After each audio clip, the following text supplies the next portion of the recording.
नमः श्रीवर्धमानाय निर्धूत कलिलात्मने सालोकानां त्रिलोकानां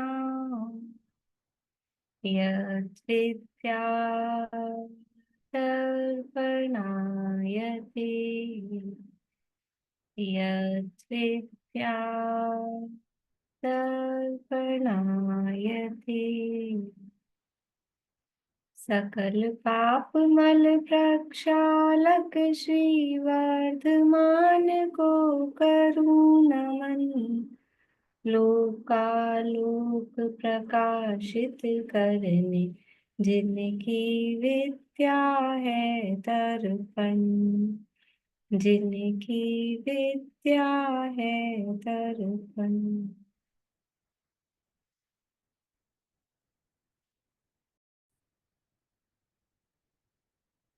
रत्नकरण शावकाचार नामक ये ग्रंथ है, आचार्य समंतभद्र स्वामी द्वारा रचित। इसमें छठा भावना अधिकार वचनिका का जो पाठ है उसकी चर्चा अपनी चल रही है। इसके अंतर्गत विस्तार से जो वर्णन किए गए हैं 16 कारण भावना और 10 लक्षण धर्म भावना के बाद में फिर अभी कुछ कुछ यहाँ प्रेरणा स्वरूप हमको बातें बताई है। इसके बाद में अब यहाँ तप भावना का वर्णन प्रारंभ कर रहे हैं।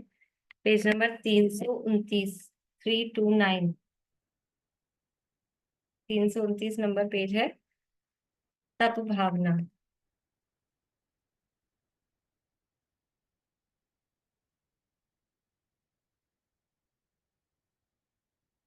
तप भावना गृहस्थ को भी भाने योग्य है। कल जो चर्चा की थी संयम की शुद्धियों की चर्चा कल अपनी चली थी, तो वहां मुनिराज का प्रकरण था। रस लक्षण धर्म की भावना में भी मुनिराज की मुख्यता से था। और ये जो तप है ये तप भी मुनिराज की मुख्यता से है। तत्वार सूत्र में जो तपों का वर्णन आता है वो किस क्या कहेंगे, किस रेफरेंस से, मतलब किस तत्व के वर्णन में तपों का वर्णन आता है, किस प्रकरण में तपों का वर्णन आता है? संवर निर्जरा के उसमें आता है हाँ, ना। 9वें अध्याय में संवर निर्जरा, निर्जरा के प्रकरण में तपसा निर्जरा जय सूत्र दिया है। और फिर उस प्रकरण में वहां तपों का वर्णन आता है, तो वहां वहां पे भी मुनिराजों की मुख्यता से ही है। वो जो अध्याय है मुनिराजों की मुख्यता से लिखा है, सगुप्ती समिति धर्मानुप्रेक्षा परिचय जय चारित्र, तो गुप्ती समिति, ये सब मुनिराजों के धर्म का वर्णन भी है। धर्म का वर्णन वो भी मुनिराजों की मुख्यता से है। तो इसी तरह से यहाँ तप भी मुनिराजों की मुख्यता से ही, मुनिराजों के जीवन में ही वो तप प्रधानता से होता है। ज्ञान ध्यान तपोरक्त, ज्ञान ध्यान और तप में जो लीन रहते हैं, तो मुनिराज ही विशेष रूप से तप में लीन रहते हैं। लेकिन अब यहाँ पहली लाइन क्या कह रहे हैं, तप भावना गृहस्थ को भी भाने योग्य है। ऐसा नहीं है कि मुनिराज ही तप करते हैं और उन्हीं को करना चाहिए। एक गृहस्थ को भी तप की भावना, क्योंकि प्रकरण मतलब लिख तो श्रावकाचार्य है ना, लिखने वाले श्रावक हैं, मुख्य रूप से पढ़ने सुनने वाले भी श्रावक ही हैं। तो वर्णन प्रकरण यद्यपि मुनिराजों की प्रधानता से वहां मूल शास्त्र में किया गया है, लेकिन यहाँ श्रावक किस प्रकार से करे, तो उसके लिए यहाँ से ही प्रारंभ कर रहे हैं। ये तप की भावना गृहस्थ को भी भाने योग्य है। यद्यपि तप की प्रधानता तो मुनीश्वरों के ही होती है, तथापि गृहस्थ भी यदि तप भावना भाता रहे तो रोगादि कष्ट आने पर चलायमान नहीं होता है, इंद्रियों की विकलता को जीतता है, वृद्ध अवस्था में बुढ़ापे से बुद्धि चलित नहीं होती है, खान पान में विकलता का अभाव होता है, संतोष वृत्ति प्रकट होती है, दीनता का अभाव हो जाता है, लोक में यश उज्जवल होता है, परलोक में स्वर्ग की प्राप्ति होती है, अतः तप करना ही उचित है।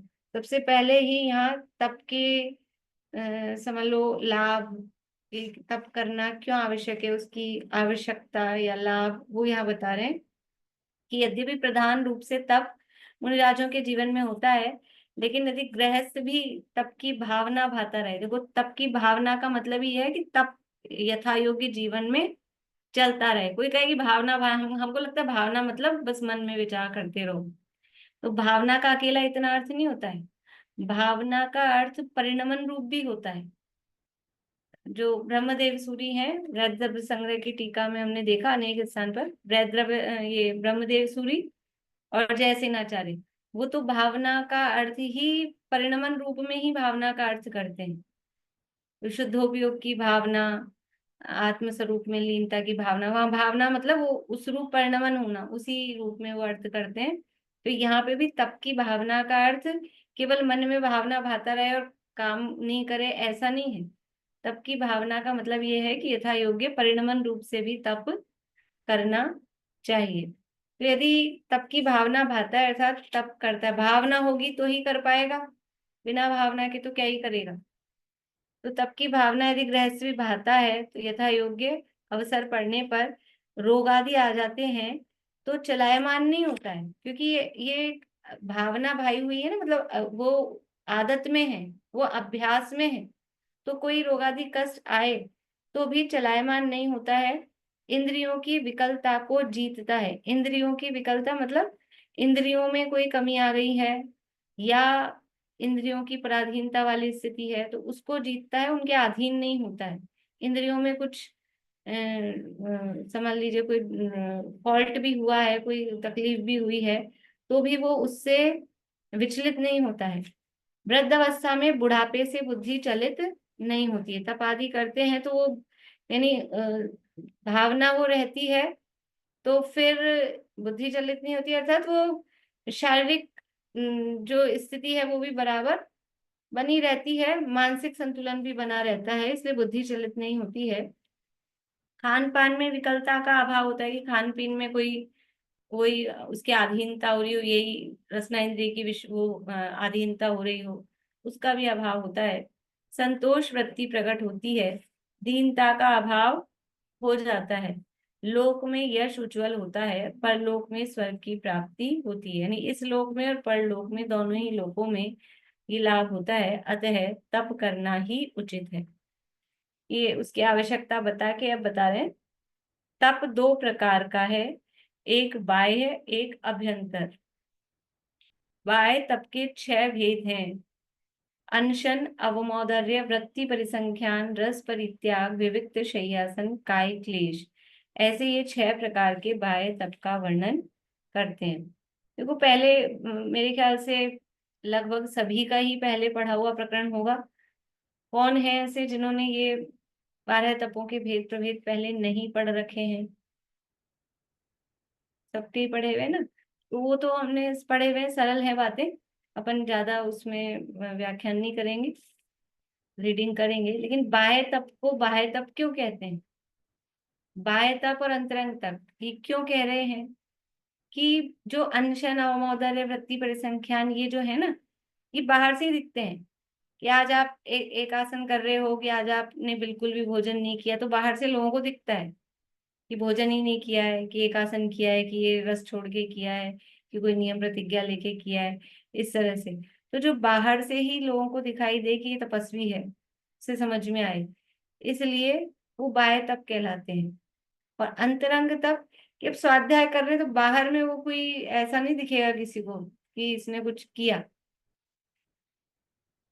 ध्यान कर रहे हैं तो किसी को क्या समझ में आएगा कि ये तप कर रहा है, इसलिए वो अंतरंग तप कहलाते हैं। और दूसरी तरफ से बाह्य तप में बाहरी पदार्थों का कुछ अवलंबन है। बाह्य तप को बाह्य तप क्यों कह रहे हैं? पहली बात तो बाहर से दिखाई दे रहे हैं, और दूसरी बात वहां किसी न किसी रूप में बाहरी पदार्थों की निमित्तता है, कि उनको ग्रहण करने की कि छोड़ने की। भोजन की निमित्तता है, ग्रहण करना है नहीं ग्रहण करना है, कोई रस लेना है नहीं लेना है, इस नियम से लेना है, इस तरह से। तो वहां बाहरी पदार्थों का कोई अवलंबन है। लेकिन अंतरंग तप में वो अंतरंग के ही अवलंबन, बाहर का कोई अवलंबन उसमें नहीं है। कि अवलंबन तो है, स्वाध्याय करने के लिए तो हमको चाहिए ग्रंथ वगैरह, स्वाध्याय तब कैसे होगा? कि ग्रंथ की उसमें अधीनता नहीं है। स्वाध्याय भी पढ़ेंगे अपन आगे, पढ़ने का नाम, केवल पढ़ने का नाम ही स्वाध्याय नहीं है। स्वाध्याय के 5 अंग हैं, वाचना, प्रच्छना, अनुप्रेक्षा, आमनाय, धर्मोपदेश। तो वो चिंतन मनन विचार पाठ बार बार में विचार करना, वो सब भी स्वाध्याय के अंतर्गत ही आता है। इसलिए प्रायश्चित है, विनय है, वैयावृत्य है, इन सब में बाहरी पदार्थ के अवलंबन की आवश्यकता नहीं है। देखेंगे ना वास्तव में कि वैयावृत्य में तो चाहिए, कोई तो चीज इसके पैर दबा सके। वैयावृत्य कैसे होगी? तो अपन अभी पीछे पढ़ के आए दान के प्रकरण में, वहां वैयावृत्य ही नाम दिया उसको। और किस तरह से वास्तव में वैयावृत्ति क्या है। बाहर में दान देना हो तो मतलब पैर दबाना आदि वो तो ठीक है, लेकिन अंतरंग में वो जो भाव है, दान को कहा वहां आहार दान आदि को, लेकिन अंतरंग में वो जो भाव है उसका नाम वो तप के रूप में दिया गया है। पढ़ते हैं अपन यहाँ से, फिर और करेंगे चर्चा साथ में। अनशन तप। अब अनशन तप का स्वरूप कहते हैं। अनशन अर्थात भोजन का त्याग करना, यह अनशन तप है। अन अशन, अनशन है ना, अन अशन। तो अशन यानी भोजन, और अन यानी नहीं, भोजन नहीं करना यानी भोजन का त्याग करना, वो अनशन तप कहलाता है। इष्ट फल की अपेक्षा रहित होकर भोजन का त्याग करना वह अनशन तप है। अब क्या कह रहे हैं? इष्ट फल मतलब कुछ हमको चाहिए, तो कोई अपेक्षा रख के कि हमको, हम आज भोजन नहीं करेंगे, ये मिल जाए, और जब तक ये नहीं मिलेगा तब तक भोजन नहीं करेंगे। एक तो ऐसा कंडीशन वाला कुछ लोग करते हैं, कहीं कहीं बैठ जाते हैं ना धरने पे, अनशन लोग बाहर, यूनिवर्सिटी के बाहर, कहीं किसी गवर्नमेंट के ऑफिस के बाहर तख्ता लगा के, आमरण अनशन, हमारी मांगे पूरी करो। तो ऐसा करके तो वो कोई इष्ट फल की अपेक्षा है, और उसके लिए भोजन का त्याग किया। घरों में कभी कभी कोई समझ लो इस तरह की, आजकल तो पता नहीं, पुराने जमाने में ऐसा कभी बहू कर दे, कभी बच्चे कर दें कि ये हमारी मांग पूरी नहीं होगी तब तक हमारा भोजन नहीं करेंगे। तो ये इष्ट फल की कोई अपेक्षा, अथवा भगवान के पास जाकर, ये मेरी ये अभिलाषा पूरी नहीं होगी तब तक मेरे भोजन का त्याग है। तो एक तो कंडीशनल त्याग करना, वो भी अनशन नहीं है। और ऐसा कि मैं ये जो भोजन का त्याग कर रहा हूं, तो मुझे बदले में ये तो मिल ही जाएगा ना, पहले से कंडीशन नहीं कर रहा, लेकिन अंदर वो भावना, निदान जिसे हम कहते हैं, वो भावना चलती रहे, तो उसका नाम भी वास्तव में वो तप नहीं है, वो अनशन तप नहीं है। फल की अपेक्षा रहित होकर भोजन का त्याग करना, वो अनशन तप है। यहाँ जो यश के लिए, ख्याति के लिए, जगत के लोगों से पूजा नमस्कार आदि कराने के लिए, मंत्र साधना के लिए, धन के लिए, रिद्धि संपदा के लिए, बैरियों के घात के लिए, परलोक में राज्य संपदा की प्राप्ति के लिए, कषाय से बैर से दुखी होकर अपने प्राणघात के लिए जो अनशन करता है, वह अनशन सम्यक तप नहीं है, केवल संसार परिभ्रमण का कारण है। अभी यदि हम अनशन करते हैं, उपवास किया, तो अंदर हमारे मन में कहीं ये भावनाएं तो नहीं है कि यश के लिए हम उपवास करेंगे तो लोगों में नाम होगा कि देखो ये उपवास करते हैं, इतने तपस्वी हैं। यश के लिए, ख्याति के लिए, लोगों में अपना मान सम्मान हो, पूजा नमस्कार हो, किसी मंत्र की साधना के लिए अनशन आदि करेंगे तो कोई सिद्धियां हो जाएंगी, विद्या वगैरह मिल जाएंगी, उसके लिए। और धन प्राप्ति, रिद्धि संपदा, बैरियों के घात के लिए, ये सब किसी लौकिक प्रयोजन, एक शब्द में कहें ना, तो लौकिक प्रयोजन से यदि भोजन का त्याग किया जा रहा है, तो वो वास्तव में अनशन तप नहीं है, वो संसार का ही कारण है। क्योंकि वांछा तो लौकिक ही है ना, संसार लौकिक वांछा मतलब कुछ ये ख्याति लाभ, पूजा की, धन आदि की, स्वर्ग आदि की। परलोक में राज्य संपदा लिखा है, तो स्वर्ग आदि की वांछा है, स्वर्ग मिल जाएगा, उपवास करेंगे, अनशन करेंगे, तो वो संसार की ही वांछा है। इसलिए वो तप नहीं है, क्योंकि तप तो निर्जरा का कारण होता है, और ये वांछा रख के यदि तप कर रहा है, तो वास्तव में वो वांछा तो पाप बंध का कारण है।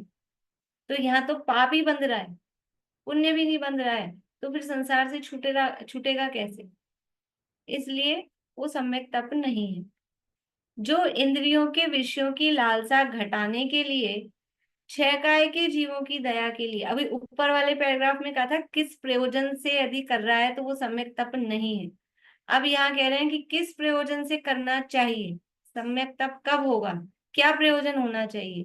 तो ये यहाँ प्रयोजन बता रहे हैं।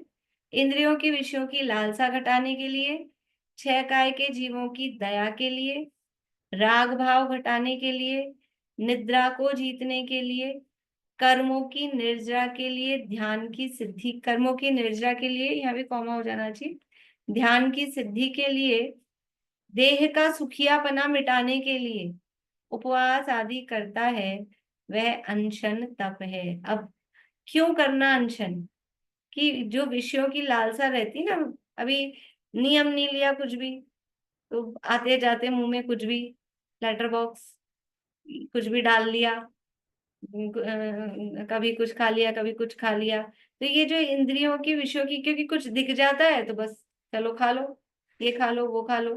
तो वो इंद्रियों के विषयों की लालसा को कम करने के लिए, और जीवों की रक्षा कैसे होगी, हम अनशन करेंगे तो जीवों की रक्षा कैसे होगी, छह काय के जीवों की दया के लिए, कि अनशन में भोजन का त्याग तो है ही है, तो भोजन का त्याग है तो उतना आरंभ कम होगा, तो उसमें जो छह काय के जीवों का घात होता है वो बचेगा, पहली बात।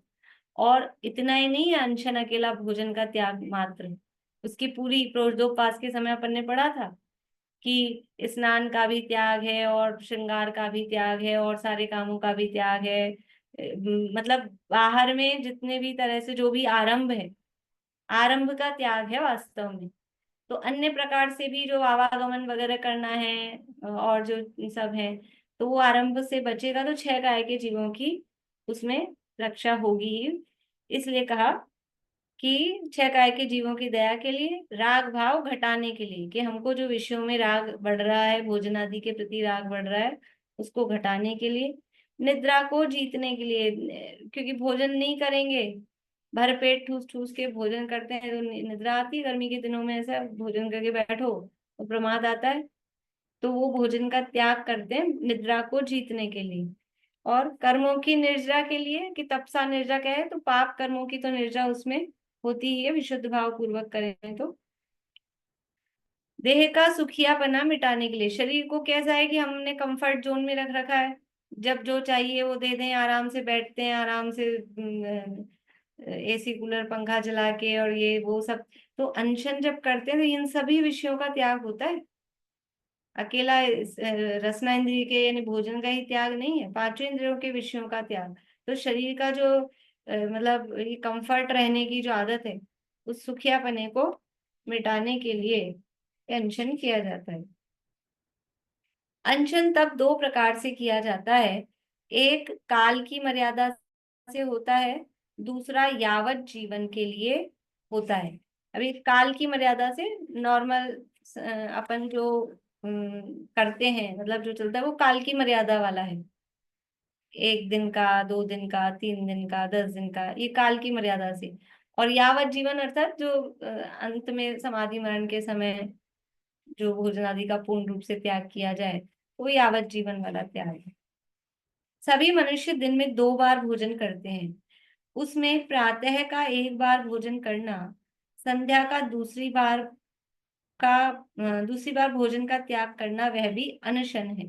भाई अनशन का अर्थ क्या है, हमने अनशन का अर्थ पूरा टोटली उस दिन भोजन नहीं करें वो लगा रखा है, लेकिन अशन का त्याग, अन अशन, अशन से रहे, तो एक टाइम सुबह भोजन किया और शाम के भोजन का त्याग किया, तो हम उसको उनोदर एकासन ऐसा बोलते हैं।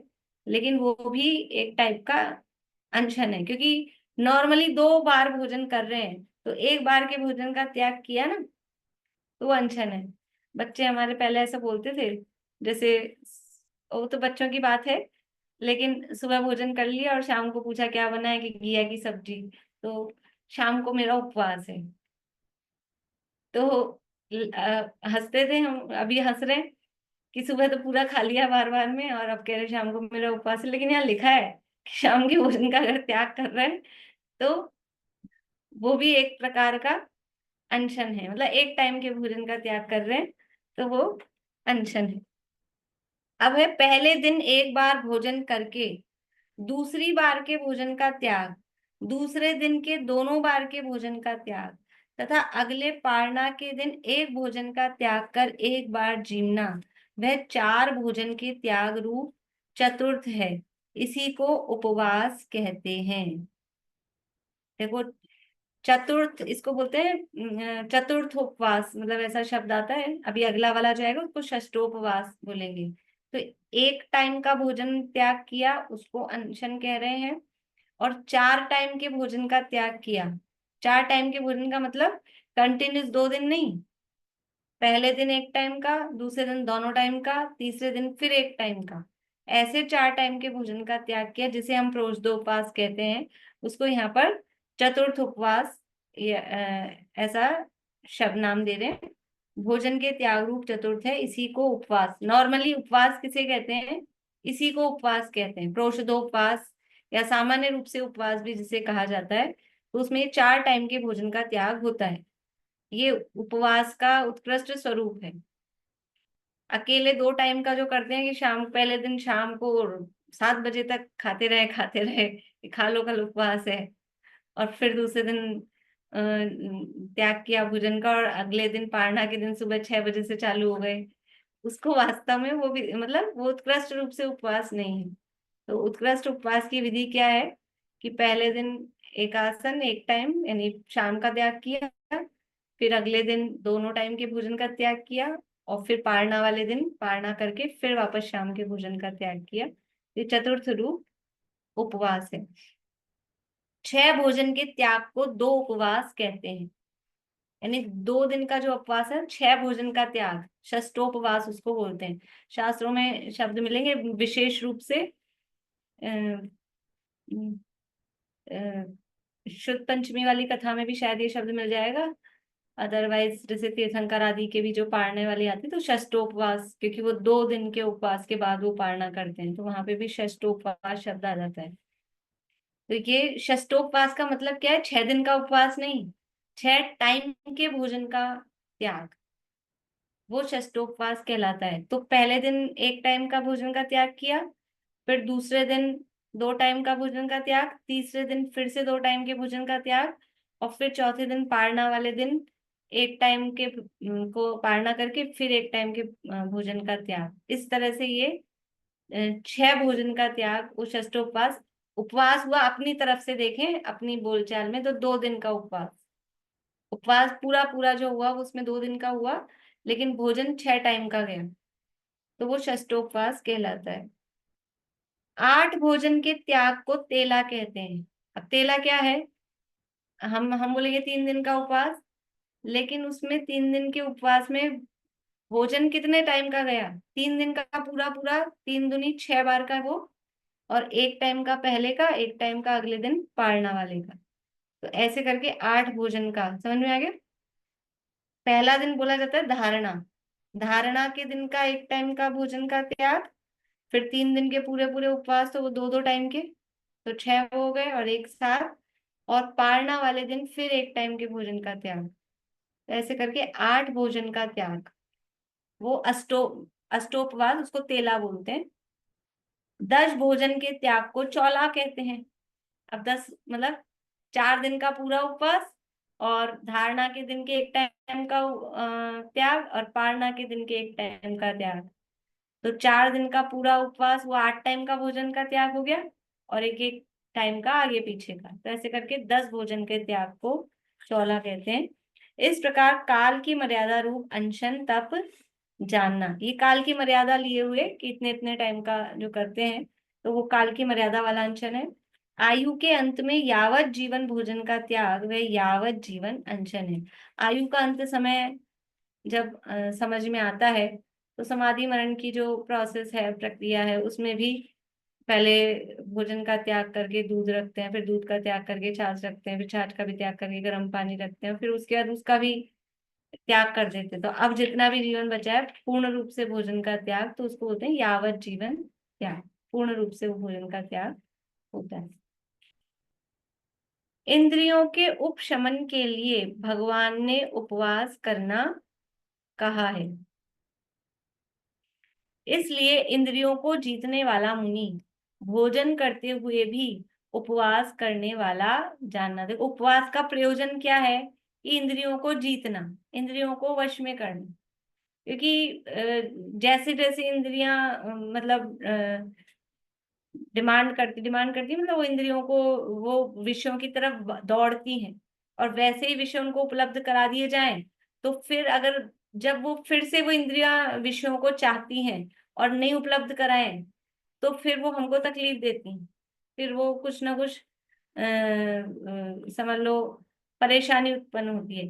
तो जब वो इंद्रियां विषयों की तरफ दौड़े, तो उनको वो विषय उपलब्ध नहीं कराएं, तो वो विषय उपलब्ध नहीं कराएं और हम अपने ज्ञान ध्यान में लीन रहें, तो वो इंद्रियां भी इस तरह से हैबिचुअल हो जाती हैं कि नहीं, जब हम मांगेंगे तभी नहीं मिलेगा।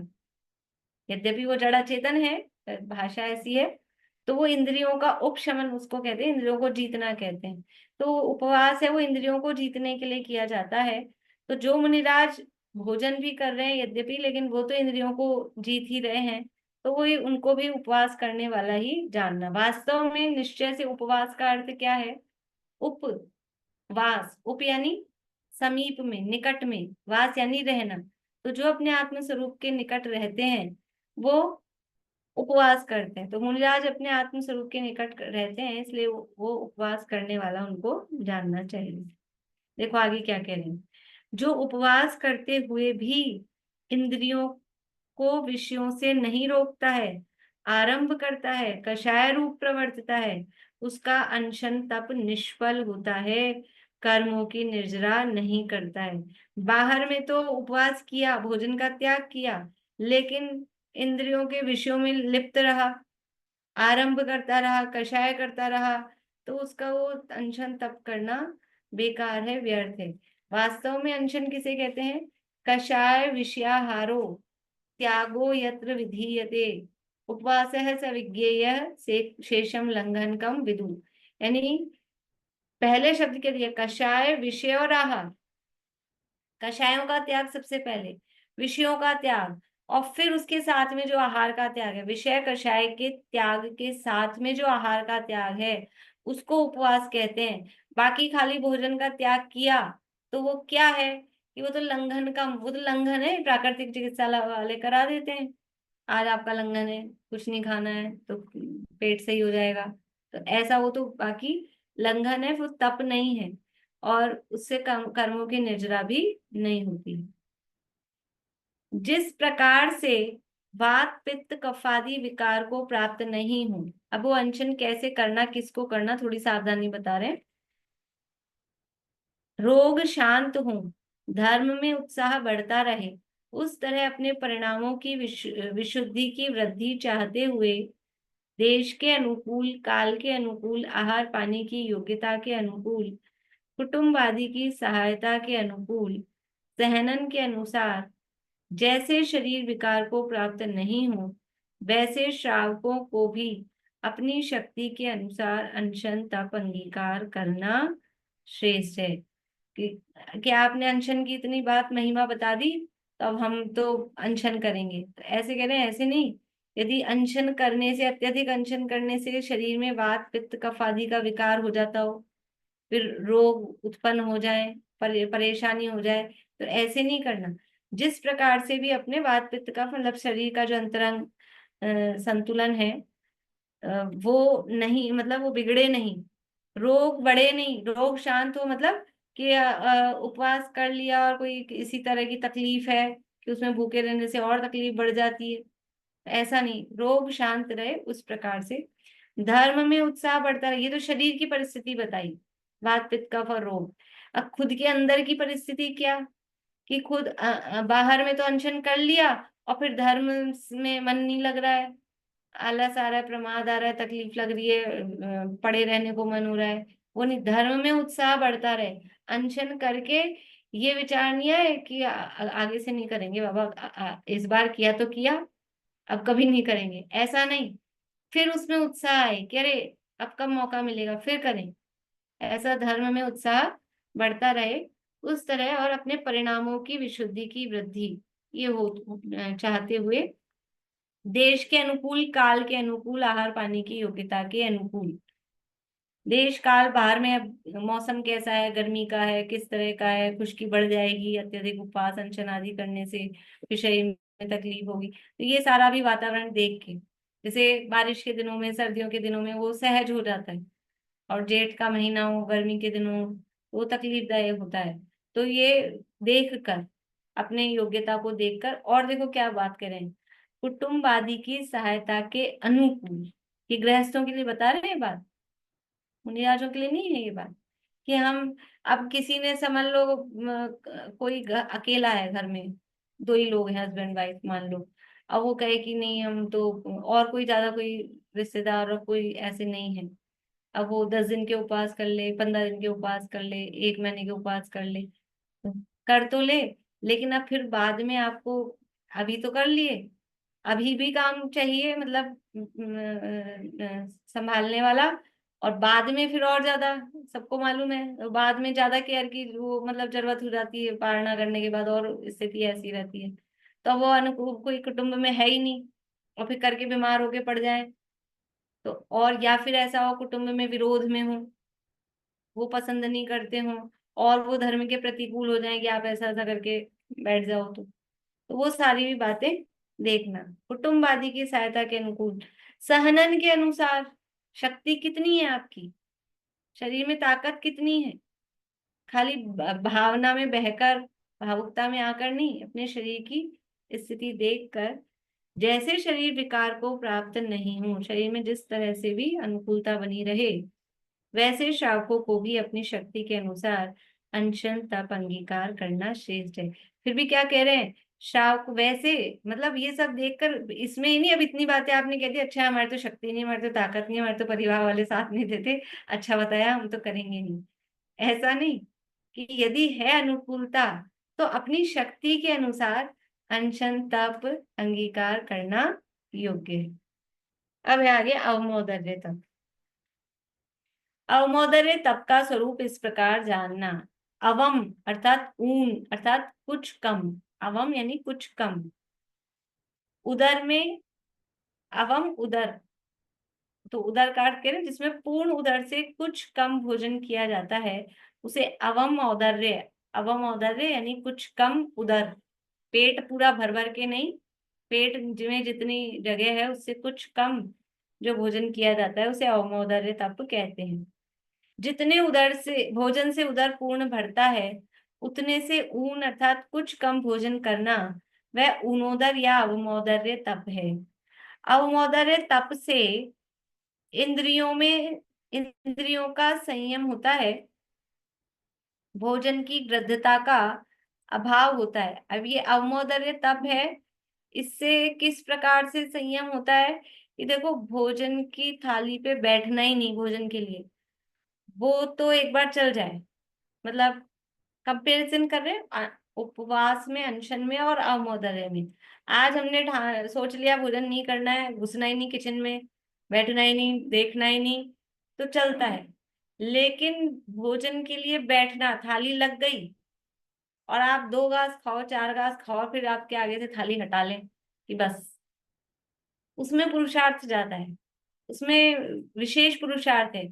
कि भोजन के लिए बैठ गए, ऐसा होता है बहुत बार कि कभी अपन कहीं जाते हैं या घर में ही ऐसे बोलते हैं, भूख नहीं है, भूख नहीं है, शाम को भी भूख नहीं है, नहीं खाना, फिर कोई फोर्स करे बैठ जाओ, आधी रोटी खा लेना, बैठ गए, फिर वो आधी रोटी का क्या होता है, तो वो आधी की 1 और 2 हो जाती है, पता ही नहीं चलता और कह तो रहते हैं मैं भूख नहीं है, भूख नहीं है, भूख नहीं है, तो वो भोजन के लिए बैठते ही नहीं ना, तो बिल्कुल भी नहीं खाते। लेकिन बैठ जाओ और फिर आधी रोटी खा के उठ जाओ, ये बड़ा मुश्किल काम है।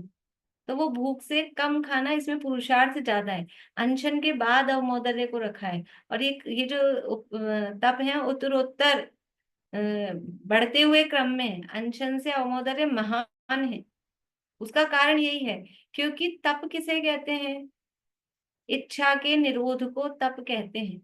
तो अनशन से अवमोदर्य में इच्छा का निरोध ज्यादा है, उसका प्रयोजन यही है कि बिल्कुल बैठना ही नहीं, उस तरफ देखना ही नहीं तो चलता है। लेकिन इतना सा खा के और फिर पानी मिले ही नहीं, तो ठीक है, मिला ही नहीं, अब प्यास तो बुरी तरह से लग रही है, और एक इतना सा 2 बूंद पानी मिला और बस, तो फिर वो कितनी स्थिति ऐसी होती है बेचैनी वाली। तो इसमें पुरुषार्थ ज्यादा है, इच्छा का निरोध विशेष है। तो इसलिए इंद्रियों का संयम इससे होता है, भोजन की गृद्धता का अभाव होता है। अल्पाहार करते हैं तो उसका लाभ क्या है? अल्पाहार करने से वात पित्त कफ आदि का प्रकोप, वात पित्त कफ आदि प्रकोप को प्राप्त नहीं होते हैं। रोगों का उपशम होता है। निद्रा आलस पर विजय होती है। स्वाध्याय में, सामायिक में, कायोत्सर्ग में, ध्यान में खेद नहीं होता है। सुख से ध्यान, स्वाध्याय आदि आवश्यक होते हैं। अवमोदर्य तप करने से उपवास का खेद, गर्मी आदि नहीं व्यापती है। उपवास सुख से हो जाता है। देखो अब कह रहे हो अवमोदर्य तप करने से उपवास सुख से कैसे हो जाएगा? क्योंकि वो कहा था ना, एक टाइम के भोजन का त्याग, उसको भी उपवास कह रहे थे। तो वो अवमोदर्य में कुछ हल्का कुछ ले लिया तो फिर एकदम ऐसा नहीं होता है। मतलब बहुत बार आप लोगों ने भी मतलब कभी करे होंगे, किए होंगे, तो देखा होगा कि पूरा पूरा उपवास करो तो अगले दिन सुबह सुबह किसी किसी को चक्कर आ रहे हैं, कि या किसी को वो पित्त का प्रकोप होता है, वॉमिट वगैरह, भूखे पेट ऐसी होती है। तो वो है। तो अगर कुछ ले लिया यानी नियम पूर्वक कि आधी रोटी ही खानी है या कुछ उकाली ही पीनी है, पूरा उपवास, पूरे भोजन का त्याग नहीं, बस इतना सा लिया कि उस दिन आपने आधी रोटी ही खाई या उकाली पी ली। तो अब वो जो अगले दिन की जो समस्या है, मतलब वो जो वॉमिटिंग वाली, पित्त वाली, या समझ लो वो बीपी लो वाली ऐसी जो समस्या है, वो फिर नहीं होती है। तो वो भी सहज हो जाता है। बाकी पूरा दिन और स्वाध्याय आदि में मन लगता है, जो सारे बात बता रहे हैं ना, वो सब हो जाता है। यदि बहुत भोजन कर लेता है तो ध्यान, का उत्सर्ग आदि आवश्यक सुख से नहीं होते। अपने क्या चलता है, एक आसन होता है तो एक आसन नाम देते हैं, इसलिए अवमोदर ही बोलना चाहिए। आवाज आ रही है आप लोगों को बराबर? थोड़ा सा मुझे नेटवर्क वो लग रहा है।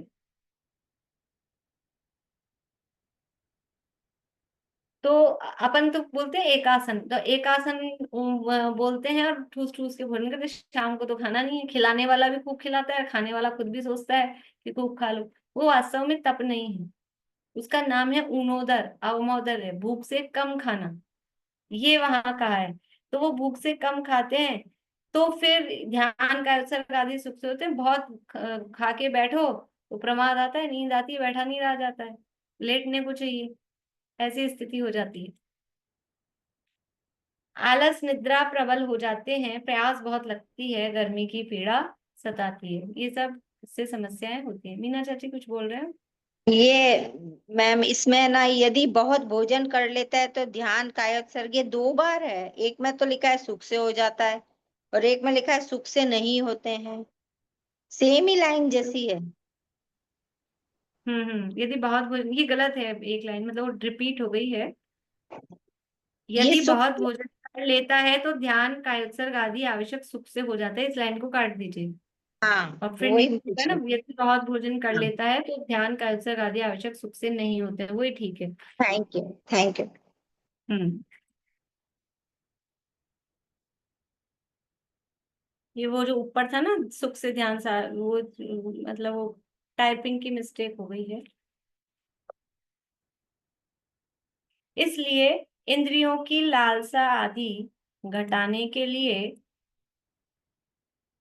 मन को रोकने के लिए, मुनि तो आधा भोजन, चतुर्थ भाग भोजन क्रम से एक एक दो दो ग्रास घटाते हुए एक ग्रास मात्र पर्यंत अवमोदर्य तप के भेद करते हैं। देखो कैसे, कि जैसे आ- आधा पेट भोजन करेंगे, फिर कभी चौथाई पेट ही भोजन करेंगे, फिर चौथाई में भी एक गास कम, दो गास कम, आगे आगे अगले अगले दिन तक, फिर कहाँ तक आ जाएंगे, बस एक गास भोजन किया और बस इतना। तो ये सब क्या है, ये अवमोदर्य के भी टाइप्स हैं इतने तरह से। अनशन के अपन ने देखे थे रिद्धियों वाले प्रकरण में, अलग अलग तरह से अनशन। एक उपवास, फिर एक पारना, फिर दो उपवास, फिर पारना, फिर तीन, ऐसे बढ़ा रहे हैं। या अलग अलग वो सिंह निष्क्रिय वगैरह के अलग अलग टाइप्स से उसमें। तो ऐसे ही ये अवमोदर्य के भी टाइप्स हैं, कि कहाँ से स्टार्ट करना, कि आधा पेट, फिर उसमें कम किया, एक एक गास कम करते करते चौथाई पेट, फिर उसमें एक एक गास कम करते करते एक गास तक आ जाए, वो अवमोदर्य तप होता है।